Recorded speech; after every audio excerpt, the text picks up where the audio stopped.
Olá! Nós estamos estudando a petição inicial e no vídeo anterior nós estudamos a causa de pedir. Agora nós vamos estudar o pedido e, como eu mencionei no vídeo anterior também, ao lado das partes, a causa de pedir e o pedido são os elementos que identificam, que permitem que você identifique uma ação no processo civil brasileiro. Bom, e vamos com calma porque tem bastante coisa para a gente estudar a respeito do pedido, né? Vamos começar com a noção intuitiva mesmo. Pedido é aquilo que o autor pede para o juiz, né? E o pedido tem tudo a ver com o princípio da demanda, que é um assunto ligado à inércia da jurisdição. Assuntos a respeito dos quais eu já gravei um vídeo aqui no canal. Vou deixar o link para esse vídeo aqui na descrição e vou deixar também aqui na descrição transcritos todos os artigos do Código de Processo Civil que eu mencionar ao longo do vídeo, tá bom? Eu terminei o vídeo anterior falando sobre uma terminologia que o pessoal utiliza para a causa de pedir, que parece que fazem para dificultar a nossa vida, né? Os processualistas gostam bastante disso. Então eles falam em causa de pedir próxima e causa de pedir remota. Aqui no pedido fazem uma coisa um pouquinho parecida, tá? Só que usam uma terminologia que também tem a mesma ideia, né? Algo que está próximo, algo que está longe, mas que diz respeito a outras coisas, coisas relativas ao pedido, claro. Então os processualistas falam em pedido mediato e pedido imediato. O pedido mediato é a tutela do direito. Então, pedido mediato, tutela do direito. A gente usou o exemplo de um contrato em que alguém deve pagar algo, né, para uma outra pessoa, porque violou uma cláusula do contrato. Então, a tutela do direito, nesse caso, o pedido mediato é a tutela ressarcitória, é o dever de indenizar, certo? Agora, outra coisa é o pedido imediato. O pedido imediato diz respeito à técnica processual a ser empregada no processo. E a técnica processual é o meio pelo qual a realidade é alterada, tá? No caso do nosso exemplo, o pedido imediato, a técnica processual, é uma sentença condenatória. O juiz vai condenar o réu a indenizar ao autor aquilo que ele deve e assim ele vai implementar a tutela ressarcitória por meio do processo. Tutela ressarcitória está no plano do direito material e a técnica processual, a sentença condenatória, está no plano do direito processual. Isso é muito importante também você saber e ter registrado. Vamos agora avançar e tratar de mais duas ideias, mais dois conceitos relativos ao pedido. O pedido tem que ser certo e determinado. Eu sei que essas coisas parecem a mesma coisa, né? Difícil de diferenciar na prática, mas vamos devagar e vamos entender. Pedido certo e pedido determinado. O pedido certo diz respeito ao bem da vida que está sendo pedido.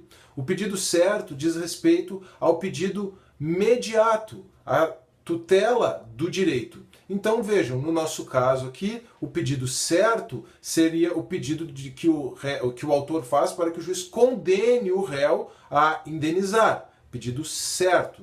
O pedido tem que ser certo, isso está no artigo 322. Por hipótese, só para você entender, o autor não poderia descrever um contrato, a existência do contrato, a violação do contrato e pedir para o juiz assim: juiz, condene o réu aí ao que você quiser. Ou então, determine que o réu faça o que você entender. Não, o autor precisa especificar o pedido de forma certa. Mas além de ser certo, o pedido precisa ser determinado. E aí sim, na determinação é que nós vamos falar do dimensionamento do pedido, da quantificação do pedido, se nós estivermos falando de uma tutela ressarcitória, especialmente, né? Mas não necessariamente tutela ressarcitória, não necessariamente quantificação em dinheiro, mas a individualização de um bem, todas essas coisas falam do pedido ser determinado. Nós já vimos que o artigo 322 do novo Código de Processo Civil trata da certeza do pedido. O pedido tem que ser certo.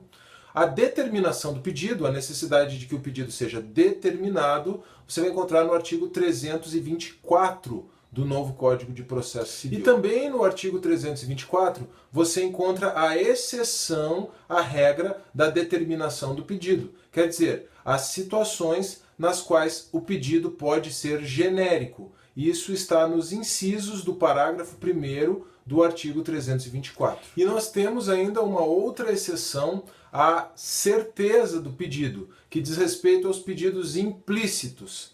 Quer dizer, coisas que o autor não pede, mas que o juiz tem o dever de incluir na sentença.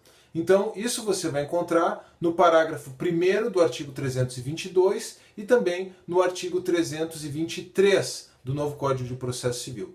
O parágrafo 1º do artigo 322 nos diz que os juros e a correção monetária, e não só eles, mas também a sucumbência, quer dizer, especialmente os honorários de advogado, né, mas as custas e os honorários de sucumbência são pedidos implícitos. Então o autor não precisa pedir que o juiz condene o réu a pagar juros, correção monetária e as verbas de sucumbência. Isso está implícito no pedido. O juiz tem o dever de condenar o réu a pagar essas verbas acessórias, esses acessórios, se ele condená-lo a pagar o principal. Tá? E uma outra coisa que você vai encontrar no artigo 323 é que quando uma obrigação for de trato sucessivo, quer dizer, uma obrigação que se prolonga no tempo, que se repete no tempo. Então, as prestações vincendas, aquelas prestações futuras, também estão incluídas no pedido, mesmo que o autor não peça, mesmo que ele descreva apenas um inadimplemento passado. Mas se o réu continuar inadimplindo, continuar deixando de pagar, ou então paga um mês, não paga o outro, a sentença vale como título para execução do patrimônio do réu em relação a essas prestações vincendas, essas prestações do futuro, e não apenas do passado. Isso vale, por exemplo, para a ação de alimentos, isso vale para qualquer contrato que tenha prestações sucessivas, enfim, o pedido implícito de condenação do réu a pagar também as prestações sucessivas. Isso é importante. E agora nós vamos conversar sobre a cumulação de pedidos, quer dizer, quando você encontra mais de um pedido na petição inicial. A disciplina dessa situação começa no artigo 325 e vai até o artigo 327 do novo Código de Processo Civil. E você pode encontrar mais de um pedido na petição inicial por diversos motivos, certo?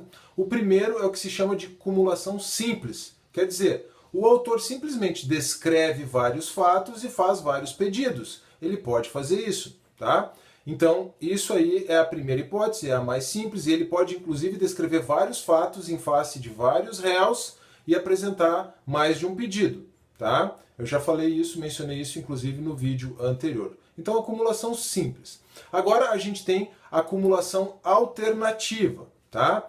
O autor descreve o fato e faz pedidos alternativos, eu quero isso ou aquilo. E aí nós temos que cuidar, porque a acumulação alternativa ela pode decorrer da natureza da obrigação. Quer dizer, o contrato mesmo ou a obrigação prevê que a prestação, a satisfação do direito pode se dar de forma alternativa. E quando a obrigação é alternativa, como regra geral, se o contrato não dispuser nada em contrário, né, quem escolhe a prestação é o réu. Então o juiz tem que tomar cuidado de observar isso, né, é o devedor, desculpa. O juiz deve observar isso quando apreciar um pedido alternativo com essa natureza.